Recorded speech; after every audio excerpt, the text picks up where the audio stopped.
Selamünaleyküm dostlar. Yine bir perşembe gecesi, yine değişik bir yerdeyim. Yine rivayetler, araştırmaların farklı konulara değineceğiz. Canlı yayınlarda bahsediyorum. Mümkün olduğu kadar hep diyorum ya dostlar, paranormal olayların olabilme ihtimali yüksek yerlere gidiyorum. Kimsenin daha önceden gitmediği yerleri sizlere yansıtmak istiyorum. Burası şöyle söyleyeyim, edindiğim bilgileri biraz paylaşayım sizle. 1820 yılında bu tepede bir kilise varmış. Kilisenin özelliği şu, burası şehirden çok uzak bir yer ve çok yüksek bir tepe. Burada o dönem biliyorsunuz 1800'lü yıllarda çok cadıları, yani cadılıkla suçlanan kadınları, işte erkekleri, büyücüleri ya yakarlarmış ya asarlarmış. Rivayete göre şehirde yakaladıkları, kasabalarda yakaladıkları cadıları, büyücüleri bu tepeye getirip bu tepede yakarlarmış. Ve belli bir zaman sonra bu kilisenin rahibinin de bir cadı olduğu ortaya çıkmış. O rahibi de burada yakmışlar. Rahip buraya büyü yapmış. Tabi bunlar anlatılanlar, rivayetler, doğruluğu ne kadar doğru bilmiyorum. Birçok yerde araştırdım. Her sene belli bir günde burada istemsizce ateşler yanıyormuş. Ve yerel halk burada ciddi anlamda bir korku yaşıyormuş. Burası dediğim gibi şehre uzak bir nokta. Ormanlık bir nokta. Hava biraz yağmurlu. Biraz kısa keseceğim. Ormanlık bir alan. Biraz yürümem lazım arkadaşlar. Bir 30-35 dakika yürümem lazım. Biraz şöyle bir 2 dakika sizle yürüyüp kamera kaydını kapatıp o kilisenin kalıntılarını bulduğum zaman orada açacağım. Duyduğum rivayete göre kilisenin de arkadaşlar belli bir zaman sonra 1950'li yıllarda, 1960'lı yıllarda restore edildiği söyleniyor ama tamamıyla bitmemiş. Bir şeyler yapılıyor. Şimdi hep beraber gidip bakacağız. Paranormal bir olay yaşayacağız mı, yaşamayacağız mı? Bakacağız. Yine Perşembe gecesi, yine gece saat 12'den sonrası. Bakalım nelerle karşılaşacağız. Hepinize iyi seyirler diyorum. Haydi Bismillahirrahmanirrahim.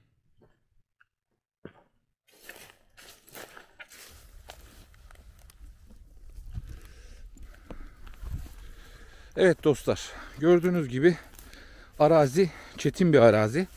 Hem video çekip hem de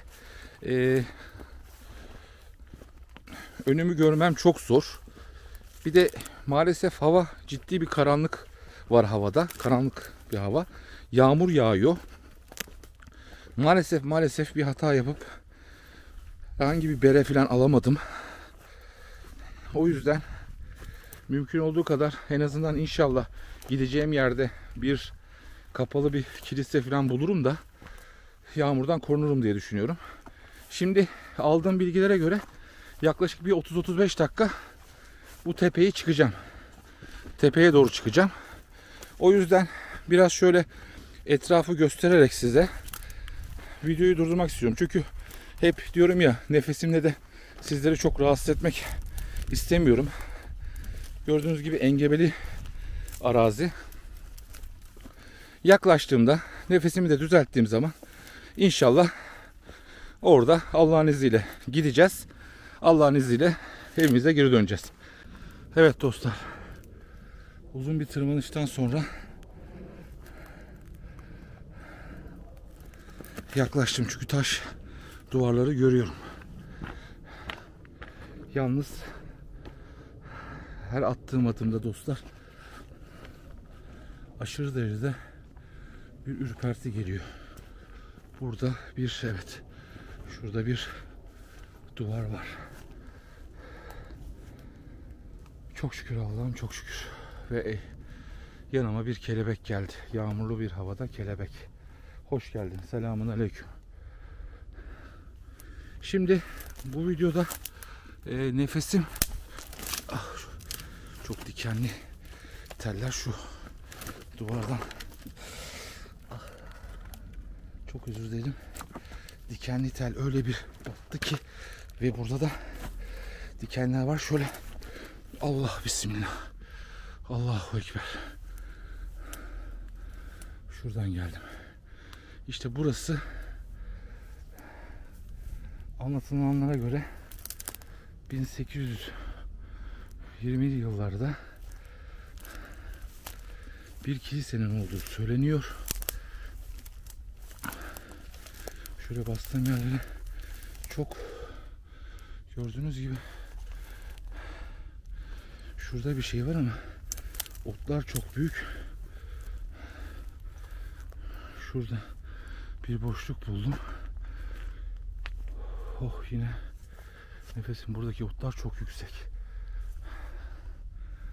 Çok sessiz. Şuradan gidebilir miyim? Şurada sanki daha otlar kısa gibi dostlar. Yağmur sicim sicim yağıyor.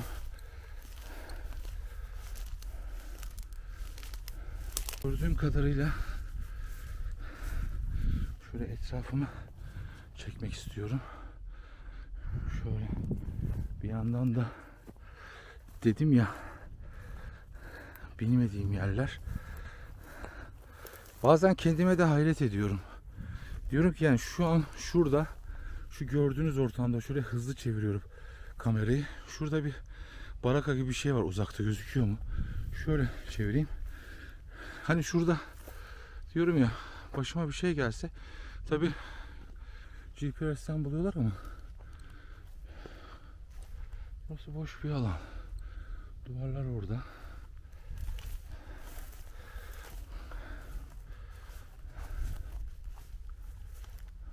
Ağaçlar çok enteresan. Şurada yine bir duvar var. Şurada tahta bir çit gibi bir şey var. Yağmur da yağıyor. Şu an sırılsıklam oldu. Şu neymiş?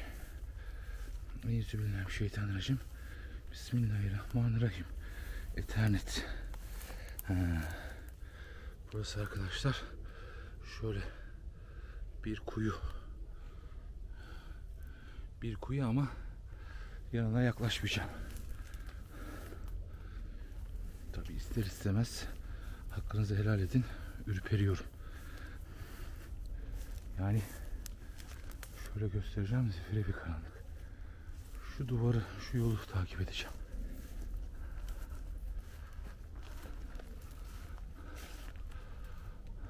Evet.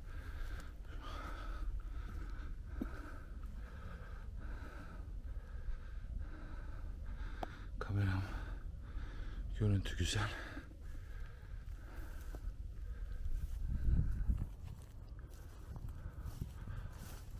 Şurada bir yapı var. Evet, burada bir eski yapı var.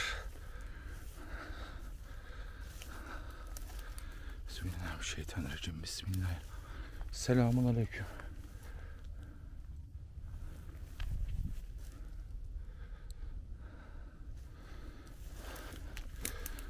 Bismillah.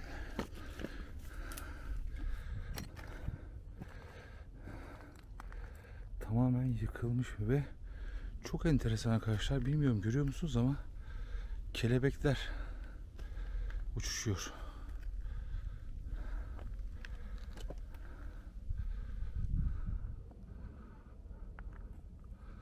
Çok uzaktan, bilmiyorum duyuyor musunuz ama köpek sesleri geliyor. Burası herhalde o dönem, şöyle incelemeye çalışıyorum içeriye. Şu yanından doğru gideyim. Bir takım, Allah Allah, ayağım. Böyle bir Ethernet, bir inşaat alanı gibi. Şurada bir şeyler var. Şöyle sanki etrafında bir şeyler hareket ediyor gibi ama tabi bunlar akıl oyunları da olabilir. Bu yanılmıyorsam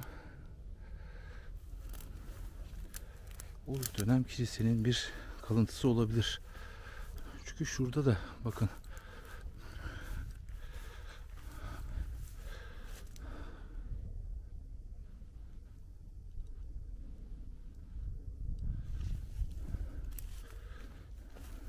ve şöyle yürüdüğüm yerlerde bakın taş ve beton kalıntıları var arkadaşlar. Şöyle yerlerde, bilmiyorum görüyor musunuz ayrıntıyı? Buralarda herhalde yapılar vardı diye düşünüyorum. Mesela burası da bir yapıymış.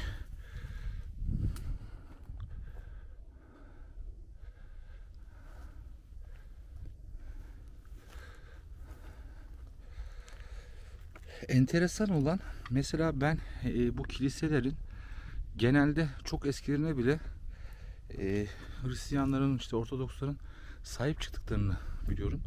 Buraya nedense sahip çıkmamışlar. Yani çok eski 1800'lerde yapılan bir kiliseymiş, manastırı varmış. Videonun başında da bahsettim. Şimdi de temkinli yürüyorum. Yine bir kuyu olabilir. Mesela şu Eternet'in altı boş mu acaba?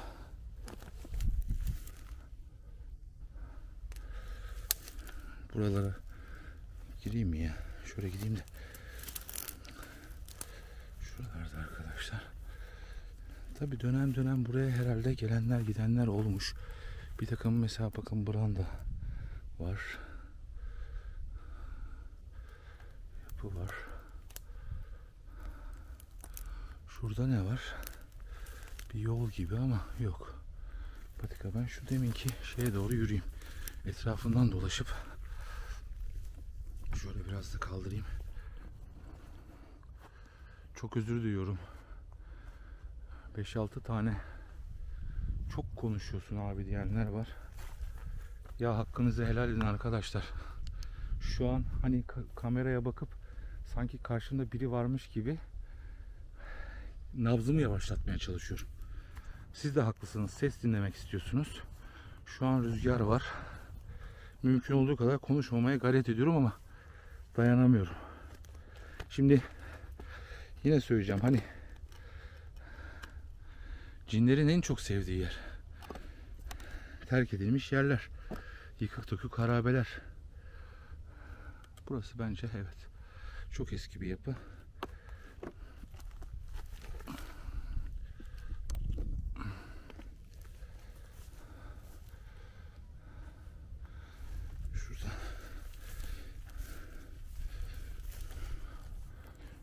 Şurada da, şu tarafta da bir yapı vardı.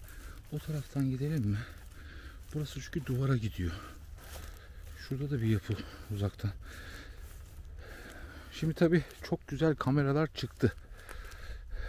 İnsan istiyor ki gözün gördüğünü de kameraya alalım. Şimdi bana buraya kadar geldim, buraya niye girmiyorsun diyenler olabilirler. Arkadaşlar sanki etrafımda bir şeyler hareket ediyor. O yüzden oraya girmeyi düşünmüyorum. Yine belki kızanlar olacak. Enerji yüksek. Enerji çok yüksek. Belki de o senede bir gün yapılan ritüel midir artık? Kendi kendine şu taşları çekiyorum ki belki bazı dikkatli izleyicilerimiz görüntü yakalarlar. Mesela bakın burada da yanında da yine bir taş yapı var. Şu uzakta arkadaşlar bir haç görüyorum. Kameraya gözüküyor mu bilmiyorum ama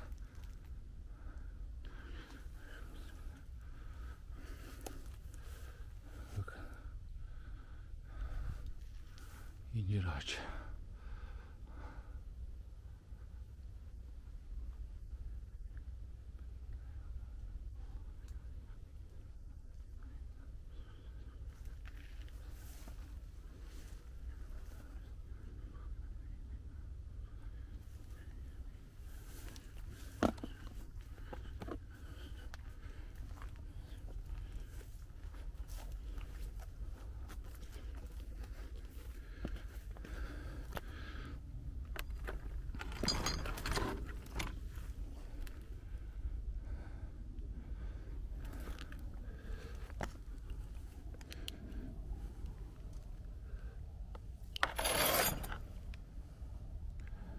Çok derin bir kuyu.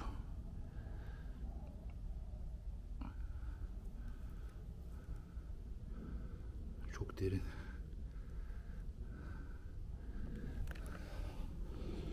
yine kapatalım da bir hayvan falan düşmesin.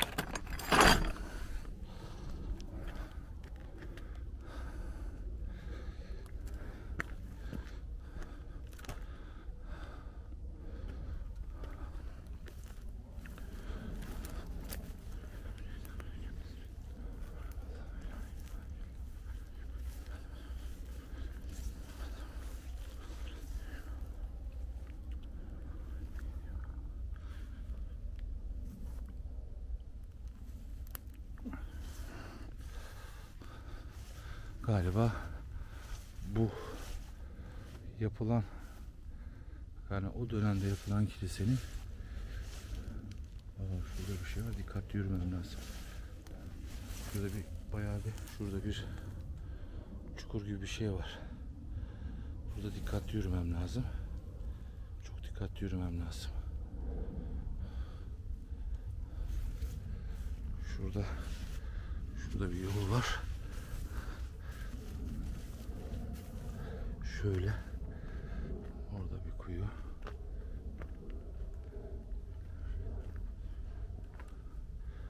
Selamünaleyküm.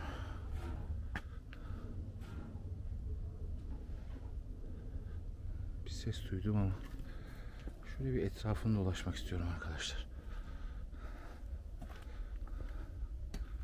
Evet. Burası sanki selamünaleyküm.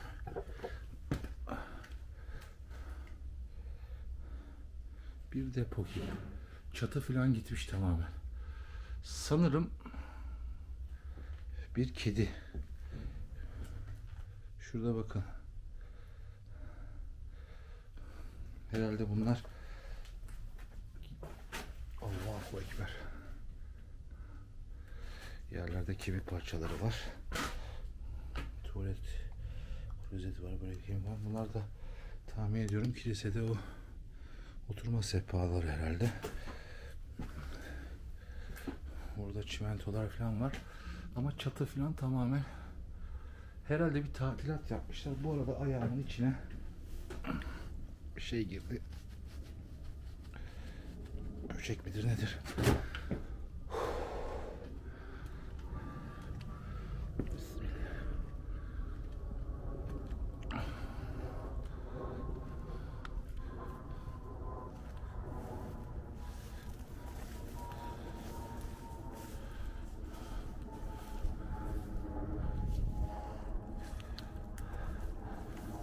Şurada mesela bakın, köpek kulübesi var. Ben bu öbür tarafa doğru gidip sonra arkadan bir geleyim. Şu kilisenin içine, buraya girdim ama şunun içine girilecek bir yer var mı? Kapıyı bir yoklayalım.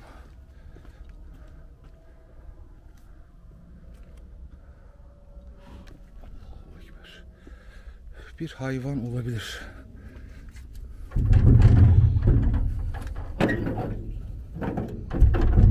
Yok. Açılmıyor. Açılmıyor.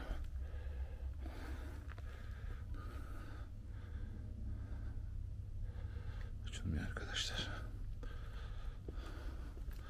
Şu camlarından bakacağım. Bir muşamba gibi bir şeyle kapatmışlar. Şöyle biraz uzaktan çekeyim istiyorum.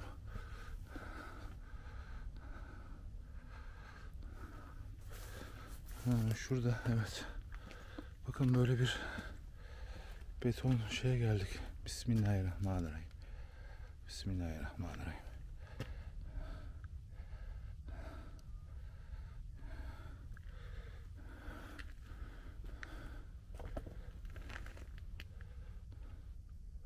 Bismillahirrahmanirrahim. Şu herhalde yoluymuş. Böyle çökmüş. Şu bildiğim kadarıyla, yanlışsam düzeltin. Bu sadaka taşı diye biliyorum. Hani buraya gelen cemaat buraya paralar koyuyordu. İhtiyacı olanlar alıyordu diye bir yerde okumuştum. Şöyle baktığım zaman koca koca, şöyle uzaktan çekeyim, yerlerde yalnız çok büyük bir çam ağacı. Yüzlerce yıllık.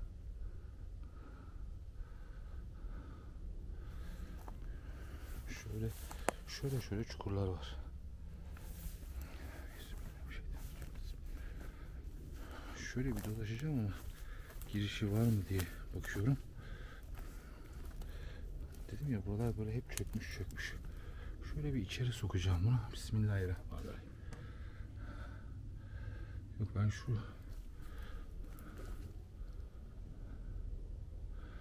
camdan doğru girerim diye düşünüyorum. Şuraya bakın. Buraya da arkamdan sanki bir şey hareket ediyor ya. Girmeli miyim? Bismillahirrahmanirrahim. Bismillahirrahmanirrahim. Ben buradan girerken kamerayı düşürebilirim. Gerçi cam yüksek ama. Sıkıştım. Sırtımda da çanta olunca arkadaşlar çok kötü sıkıştım. Ben çantayı niye çıkartmadım ki? Çok şükür kurtardım. Selamünaleyküm. Ama ciddi sıkıştım. Of, çok ağır bir koku var. Rutubet kokusu. Bismillahirrahmanirrahim. Evet. Hac. Hristiyan inanışının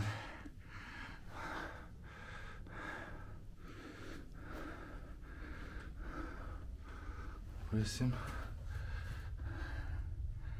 yanılmıyorsam İsa peygamber.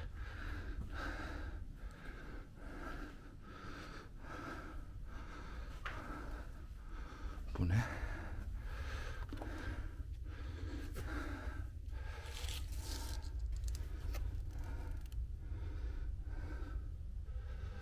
İsa peygamber. Duvarlarda solucanlar. Şimdi şöyle gördüğünüz gibi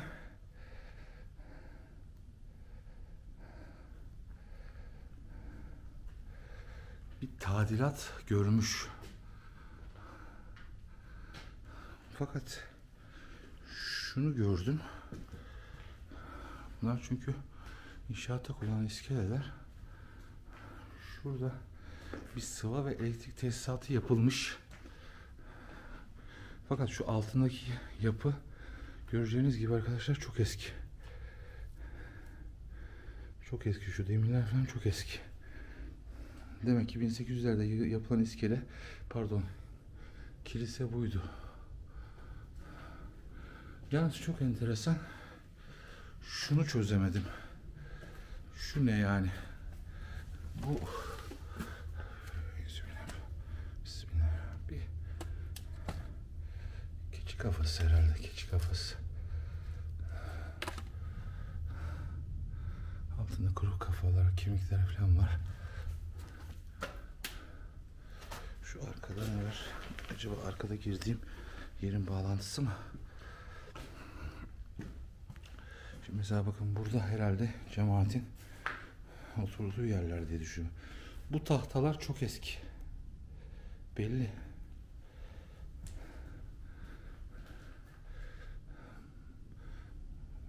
Mesela şu ne? Hani burası ne, minber gibi bir şey mi?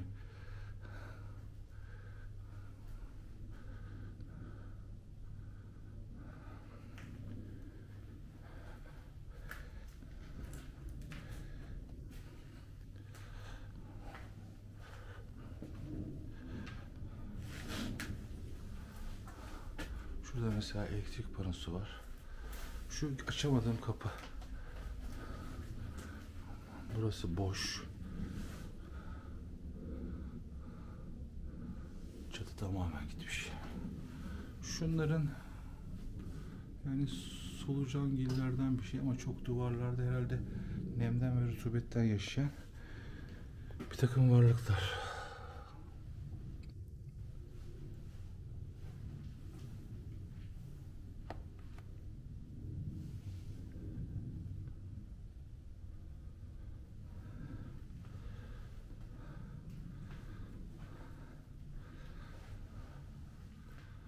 Şöyle sessizce biraz görüntü almak istiyorum.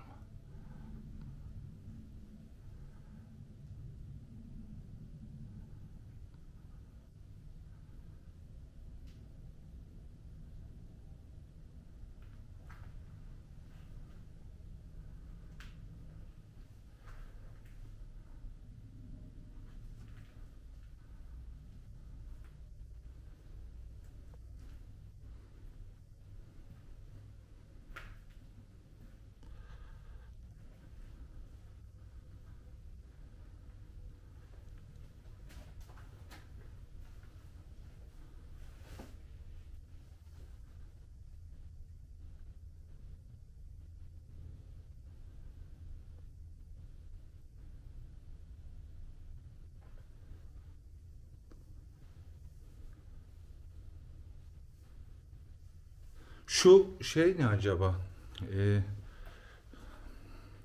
Kaya böyle bir sehpa gibi bir şey var. Bir de aklıma gelmişken bazen dedim ya, bir çok sevdiğim kameram vardı, onu kırdım düştüm. Ekipmanlarım biraz sıkıntılı, şu ölçüyü kaldıracağım. Bazen seste sorunlar oluyor, düzeltmeye çalışıyorum, kusura bakmayın. Her geçen gün, evet bakın şöyle örtü örtmüşler, kaldırdım örtüyü. Fakat üstünde herhalde şunları korumak için. Şunları şöyle yakın çekeyim. Bir takım,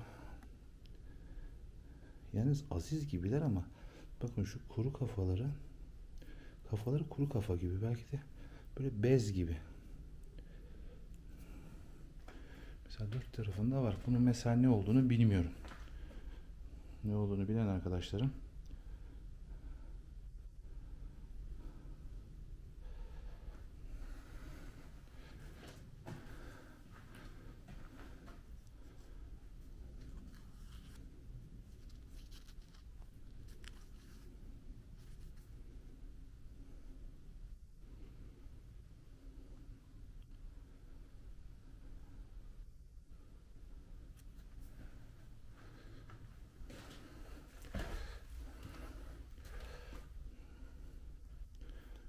artık tamamen gitmiş. İşte Serhat. Böyle. Size çekersen izin kapatalım arkadaşlar. Bu iş böyle olmayacak. Ben müsaadenizi isteyeceğim. Şunu şuraya koyacağım. 2 dakika dursun.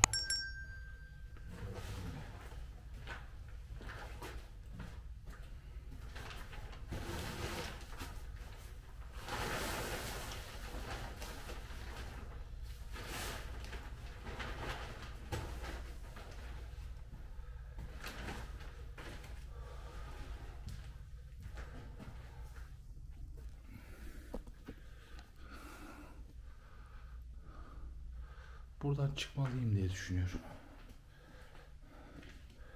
Bu herhalde farklı bir şey.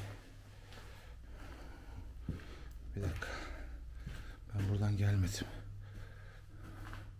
Bu herhalde yerleri süpürülen, eskiden ben hatırlarım, çalı süpürgesi dedikleri süpürge ama tabii bayağı Evet arkadaşlar.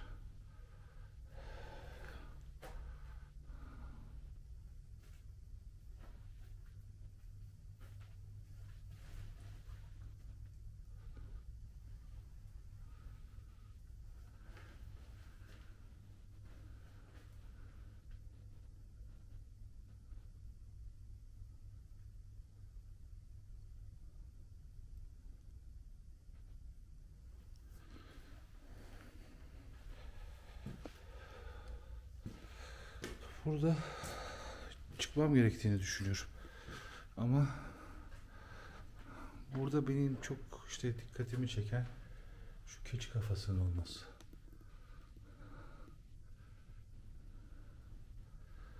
İsa peygamberin resimleri var. Şu mesela bakın, şu taşlarda bir tarih var arkadaşlar. 1800'lü yıllar.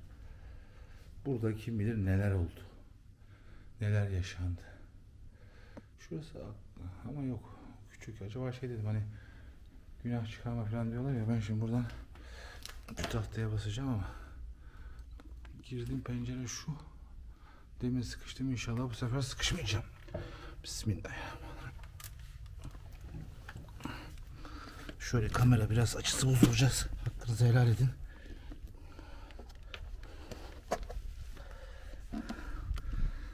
Bismillahirrahmanirrahim. Evet. Çok şükür. Çok şükür, çok şükür. Çıktık. İçeride çok ağırlık bastı arkadaşlar. Şöyle Şu etrafı bir dolaşmak istiyorum. Acaba buralarda define mi aradılar? Yağmur dindi.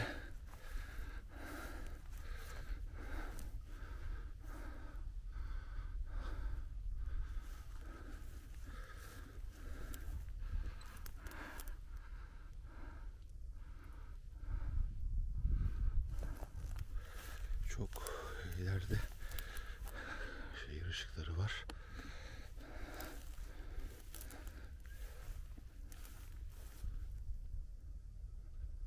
Birisi seslendi, duydunuz mu?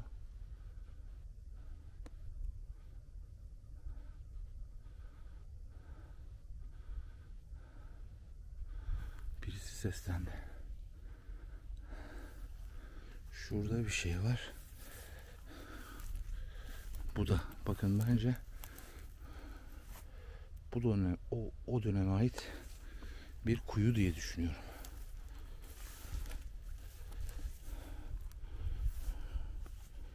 Kapatılmış.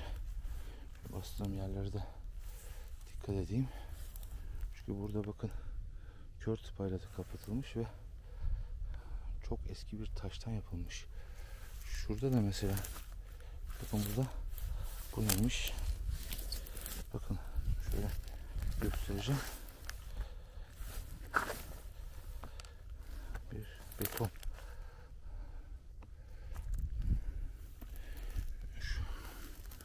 Şurada da mesela abi ama bu sanki sonradan yapılmış. Hafif rüzgar var. Dallardan da gelen sesler tabi ürpertiyor. Şuna da bakalım. Bismillah. Evet. Burada arkadaşlar bayağı derin bir kuyu. Şöyle yapacağım. Şimdi ben bunu kapatmak zorundayım. Fenerimi bulamıyorum. Şu ışık tutup şuraya. İnşallah kamerayı düşürmeyiz.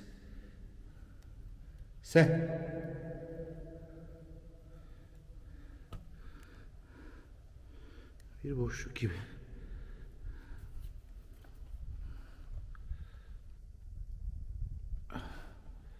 Şurada bir şey var gibi. Seçemiyorum. Ama arkamdan da sesler geliyor. Şimdi tabii ışık burayı tuttuğu zaman arkam çok karanlık kalıyor. Evet, duvarlar böyle yuvarlak bir tünel gibi mi diye bakıyorum ama yok. Bir kuyumuş. Şunu tekrar kapatalım. Evet. Şurada yeni şeyler var. Köpek kulübeler. Yalnız ışığım sanki azaldı, biraz ışığı açayım diye düşünüyorum. Görüntüyü net almamız lazım. Şurada bir yapı var. Şöyle gidelim.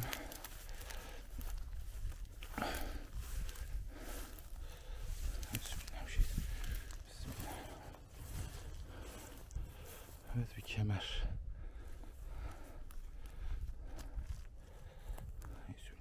Bismillahirrahmanirrahim. Yani çok enteresan. Keçi kafası. Yine bir keçi kafası. Bu daha büyük. Şöyle yakından bakmak istiyorum.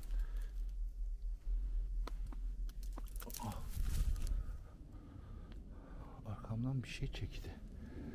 Eğildim.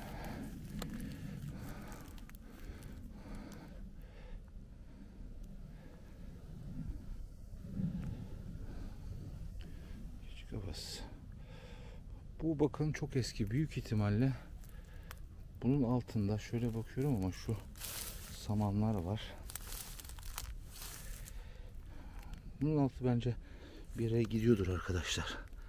Çünkü orada bir ileride görüyor musunuz bilmiyorum ama bir havalandırma borusu gibi bir şey var. Ne maksatta kullanılıyordu? Çünkü çok tarihi eski bir yapı. Bakın etrafında taşlar var. Burada benim tek dikkatimi çeken oradaki bir keçi kafası. Bir de içeride de vardı. Bu keçi kafaları genelde satanist ayinlerde kullanılıyor diye biliyorum.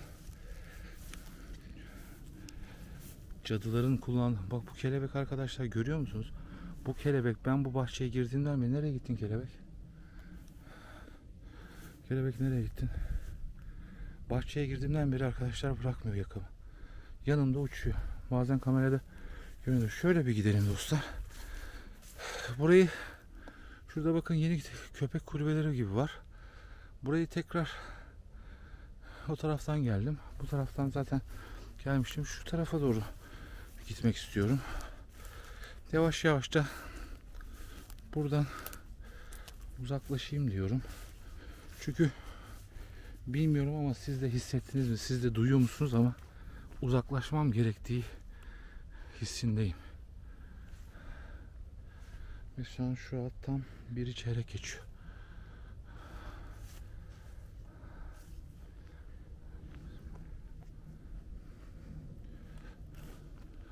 Şöyle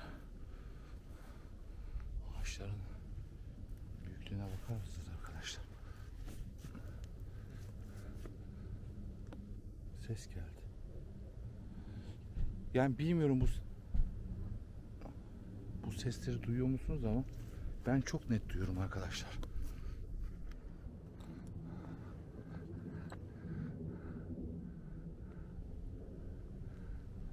Sesler çok net.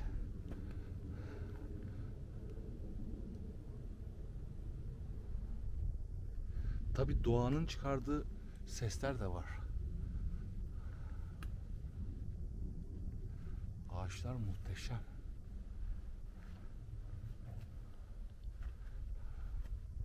Ben buradan şöyle çıkmam gerektiğini düşünüyorum dostlar. Şu taraflarda sanki duvar, bakın bu duvar sonradan mı yapıldı bilmiyorum da, şu taraflarda bir şeyler görüyorum. Böyle kuyu gibi şeyler var. Onlara da bakmak istiyorum gelmişken. Çok garip bir ses.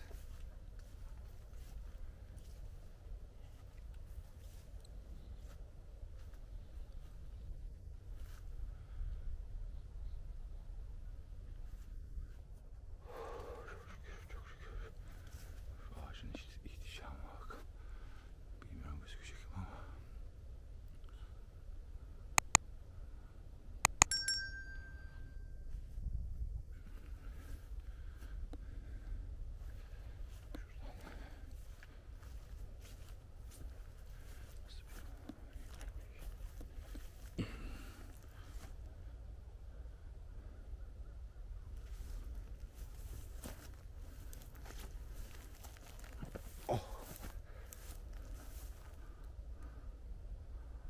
Buraya gitmeli miyim?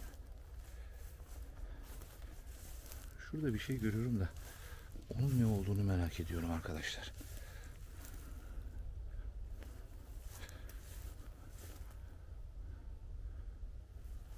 Ya şurada bir şey var. Ürpertiyor beni.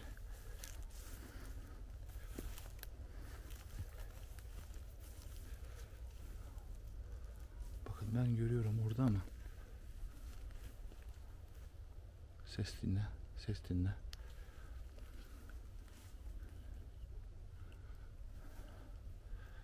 Şu ışığı tuttuğum yerde bir duvar yapı görüyorum ama oraya giremem. Ürperdim.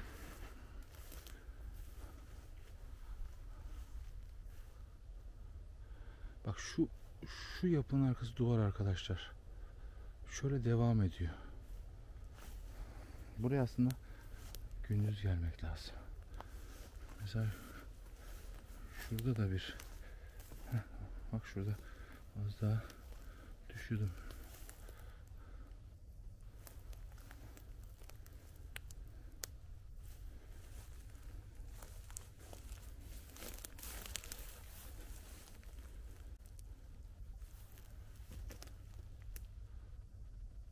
Sesleri duyuyorsunuz değil mi?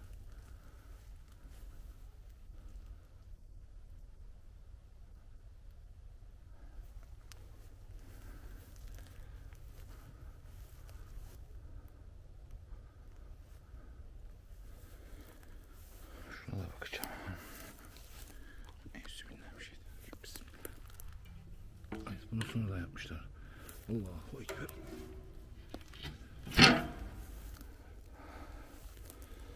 Evet, bu da, bunlar kuyu ama hani böyle oval içerilerde, baksanıza şu oluşuma bakın, şu ışığı tuttuğum, sanki şöyle yapacağım, bir de şu taraftan çekeyim.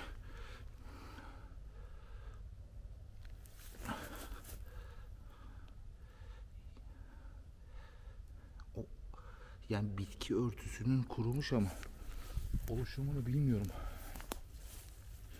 Görüyor musunuz ama şöyle ışık tutarak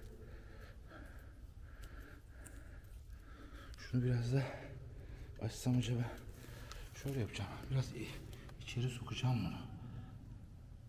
Çok karanlık oldu. Oh, eğilemiyorum.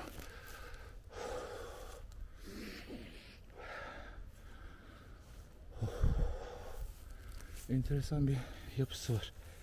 Ben bunu yine kapatacağım.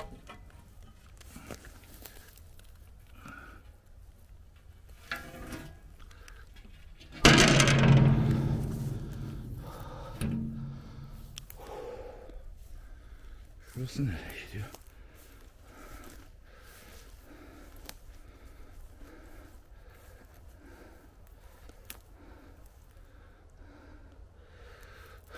Çok, bu gecenin bu vakti oralara girmek istemiyorum ama orada bakın, maazallah şu kuyuya düşebilirdim. Gerçi çok derin değil gibi gözüküyor ama fakat şurada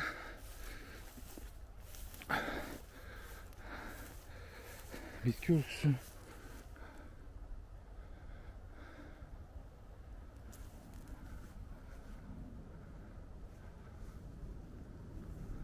arkadaşlar, şu an ağaçlar resmen konuşuyor.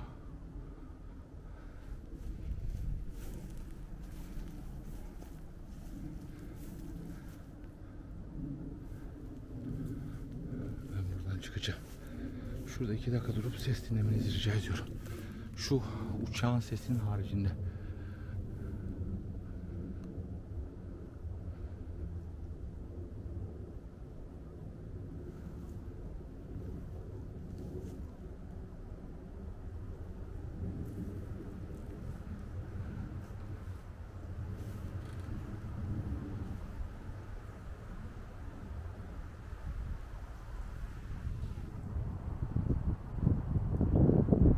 Korkunç rüzgar arttı. Allahu Ekber. Allahu Ekber. Yani şimdi size bu doğal gibi geliyor ama inanın doğal değil. Yani özellikle susuyorum ki sesleri dinleyin.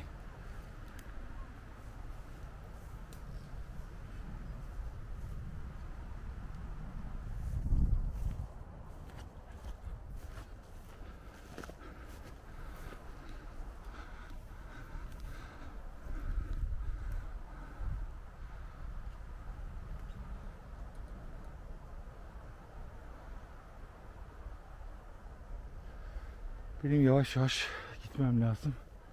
Gitmem gerek.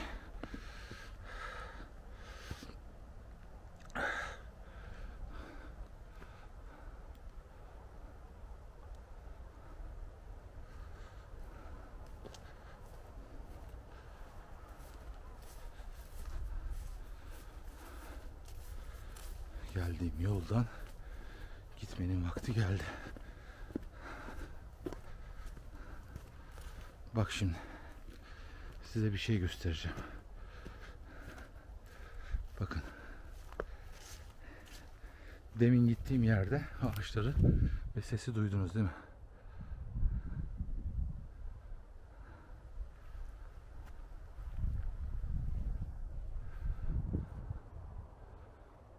O bölgede aşırı bir ses var. Ha bakın, bu da bir ağaç. Sallanmıyor bile.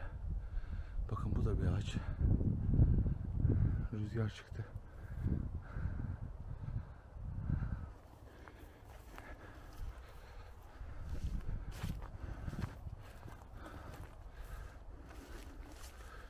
Şurada.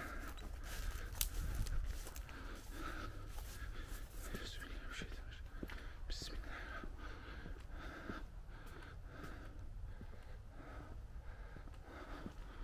Şöyle yapacağım.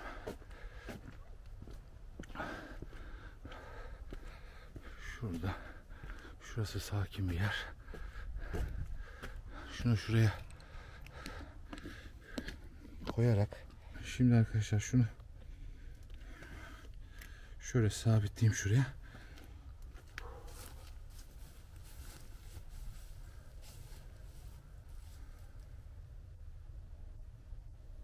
Dostlar, değişik bir atmosfer, değişik bir yer. Saat 1:45.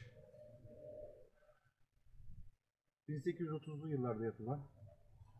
Videonun başında söyledim zaten. Ben burada müsaadenizi isteyeceğim çünkü yolum uzun. Yine ormandan geçeceğim. Yani ziyaretçiler kanalı olarak dedim ya, değişik yerleri çekmeyi, değişik hikayesi olan yerleri sizlere göstermeyi seviyorum. Adrenalini yaşıyorum. Bu adrenalini de mümkün olduğu kadar bu atmosferde sizlere göstermeye, yansıtmaya çalışıyorum. Son 1-2 videodur ki ben onları takip ediyorum. Hani çok da ciddiye almıyorum ama üzülüyorum. Başka kanalları seyreden kardeşlerimiz, ablalarımız kibirli olduğumu falan söylemeye başladılar. Çok üzülüyorum. Benim hayatım boyunca asla babamdan bir şey öğrendim. Her zaman karşımdakini kendimden büyük gördüm. Ben kendimi küçük gördüm. Kibir şeytanın sevdiği bir şeydir. Kibiri sevmiyorum. Eğer siz sevgili ziyaretçiler, izleyenler bende böyle bir kibir, böyle bir şey görürseniz lütfen kanalı takip etmeyin bile. Ben ilk günkü gibi tabi her geçen gün sizler için güzel şeyler yapmaya çalışıyorum. Tabi ekrana alıştıkça konuşmalarımız daha da güzelleşiyor. Daha da profesyonelleşmeye başlıyoruz. Çünkü hayatımız boyunca kamerayı alıp bir kameranın karşısında konuşmadık. Evet, böyle yerlere çok gittik, çok geldik ama hiçbir zaman böyle hani bir kameraya gitmedik. Dolaşmak için, adrenalin yaşamak için gençliğimizden beri gidiyoruz. Ben yine dediğim gibi böyle bir hisse kapılırsanız, yani 3-4 tane yorum geldi. Onları da takip ediyorum. Onlar başka kanalları takip eden kardeşlerimiz. Ben böyle bir kibire kapılacağımı zannetmiyorum. Konuşmalarım daha da düzelmiş olabilir eğer bunu kibir olarak algılıyorlarsa. Ziyaretçiler kanalı sizler için değişik yerlere gitmeye devam edecek. Değişik dosyaları açmaya devam edecek. Elimden geldiğince, Rabbim sağlık verdikçe canlı yayınlar yapmaya gayret edeceğim. Her canlı yayında farklı konuları işlemeye çalışacağım. Cinler alemi hakkında doğru bilgiler vermeye çalışacağım. Allahu Ekber. Evet, gitmemiz lazım. Doğru söylüyorsunuz, gitmemiz lazım. Dedim ya, ben bir medyum değilim, bir hoca değilim. Ben bir beşerim. Okuyan, öğrenen, araştıran birisiyim. Bazen yorum yazıyor arkadaşlarımız bana. Hani ben bir hoca değilim arkadaşlar. O kadar çok ilmimiz yok. Öğrenmeye çalışıyoruz. Sizler de araştırın, sizler de bakın. Videolarımı beğenirseniz çok sevinirim. Videoların etkileşimi artar. Sizlerden ricam kanalın bildirimlerini açın. Yani hepsi kısmını açın. O zili açın ve hepsini seçin. Bazen videolar gitmiyor. Tabi YouTube'un da azizi oluyor. Buradan YouTube'a da sesleniyorum. Lütfen bildirimlerinizi gönder. Dediğim gibi hava şartlarından dolayı çok güzel terk edilmiş köyler var. Oralara gideceğim. Karın kalkmasını bekliyorum. Çünkü Doğu ve Güneydoğu illerimizde. Güzel videolarla geleceğiz.